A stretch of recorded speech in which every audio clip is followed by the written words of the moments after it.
Bandai Namco has developer From Software's Elden Ring and Dark Souls franchises under its wing, but that hasn't stopped the publisher from pursuing other takes on the Souls experience. The upcoming Code Vein 2 is Bandai Namco's second go-round with a particularly unique spin on the Souls-like, building off the original Code Vein's twist of an anime-inspired dark fantasy, where players and their chosen partner brave treacherous dungeons in style. The sequel focuses even more on building its cast of characters and giving a greater reason to feel invested in a world that will be shaped by your actions across 2 time periods. Picture an anime-style Dark Souls by the way of Back to the Future. I recently had some hands-on time with Code Vein 2, learning more about the mix of sci-fi and dark fantasy and how the developers want to build on the original's character-first action RPG stylings.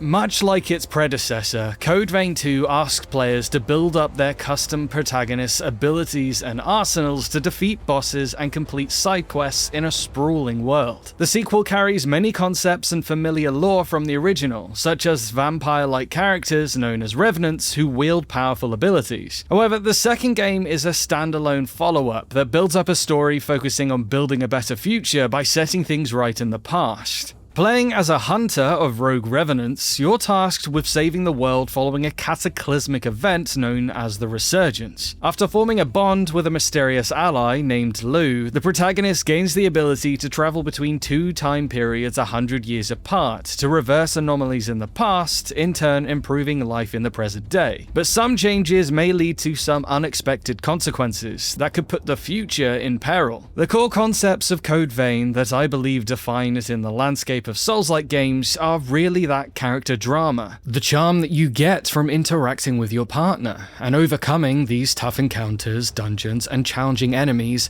with your partner. Explains producer Keita Isuka during the extended preview. There's a keen focus on reshaping the world around you. The time travel element adds a cool wrinkle to the world, as you restore areas of the present to unlock new zones and side quests. These can also reveal hidden objectives and opportunities to discover, which is an intriguing evolution from the original's more rigid structure. Seeing the game world shift between 2 different eras, with the protagonist teaming up with allies from the past and then seeing their impact in the future, is a cool concept for a Souls-like. The main quest we focus on during the preview sees the protagonist paired with Josie, a plucky mercenary from the past who seeks to purify a water source within the sunken pylon, which is heavily polluted in the present era. This sequence presents an intriguing setup for one of the early time travel escapades, as one of the core objectives is to uncover the root causes of the Resurgence. This entails connecting with characters from the past who will eventually become corrupted, monstrous versions of themselves in the present era. In essence, Code Vein 2 actually has you bond and partner up with likable human versions of Souls-style bosses before they become corrupted. Bonding with Josie during the dungeon crawl before seeing their eventual corruption offers a bit of context that you normally don't get prior to facing off against a boss in a Souls game,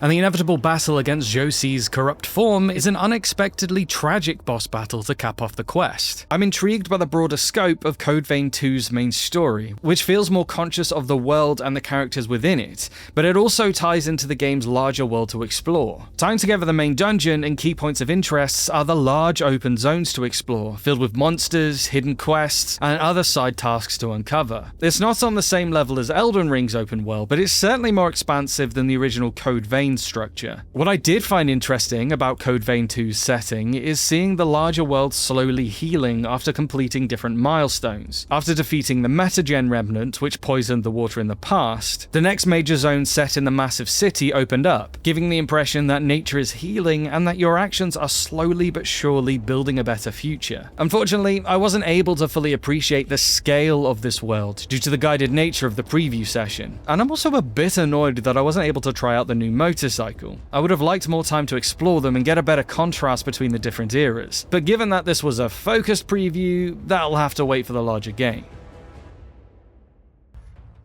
Despite the larger scope, the dungeon crawls and focused combat encounters are still very much in play in Code Vein 2. The sunken pylon hits all the beats of a classic Soul-style dungeon. Trapped in a flooded area, I had to defend myself against spiked monsters darting around, barely making it out alive with the treasure hidden inside. This area really got me up to speed on Code Vein's improved combat. It carries the fundamentals of the original with a far better flow that feels much more responsive and satisfying than the previous game. According to the developers, this was a particular area they wanted to improve upon from the original. We got some not so good feedback in terms of the quality of the encounters from the previous game, the action in the battles, and the way we adjusted the difficulty compared to other Souls-like games, says Izuka. There was certainly room for improvement.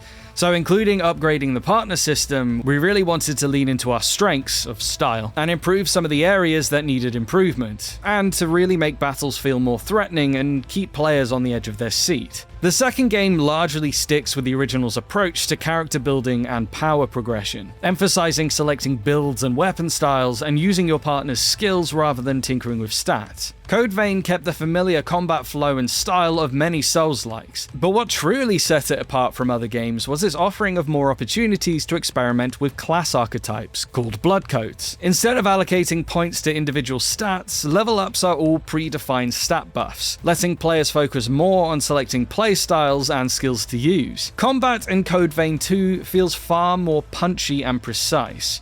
I really take to its flow, landing my weapon strikes and combat arts, entering into a third-person aiming mode for my ranged weapon, and utilizing finisher attacks against stunned enemies. In a way, Code Vein 2's flashy, stylized action leans further into the concept of the series being the so-called anime Dark Souls, the Souls community's endearing way to describe its look and tone. Even though I have a lot of options in fights, I still feel the tension of that underlying Souls-like experience. I develop a particular fondness for my twin swords and polearm weapons, with each having its own combat arts to utilize. But what really impresses me is the expanded partner system, which is more versatile and helpful this go around. In addition to gaining stats and ability buffs from your chosen partner, who does a solid job of holding their own in a fight, they're also able to revive you if you get knocked out by an enemy, at the cost of their own life before they revive on cooldown. This extra life of sorts comes in clutch in the more challenging boss battles, giving me a much needed second win to power through corrupted Josie. You can also assimilate your partner, giving the protagonist heightened attack and defensive abilities. It's an exciting option to have, especially for players who feel more comfortable playing solo. I generally kept my partner by my side, but in some of the more challenging battles, I find the assimilate option to be helpful in a pinch, especially while whistling down the last slivers of Metagen Remnant's health bar to close out the sunken pylon dungeon.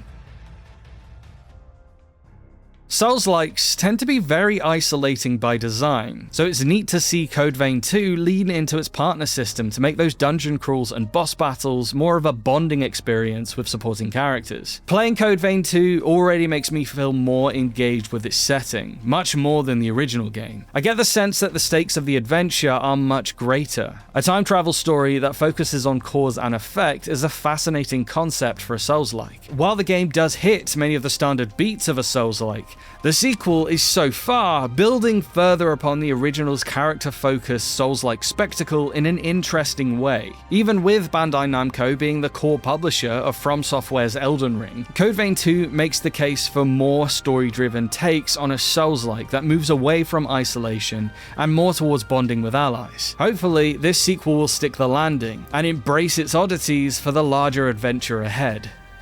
So, will you be playing this anime Souls-like sequel? Have you played the first? Let us know and stick with GamesRadar for the latest on the greatest games.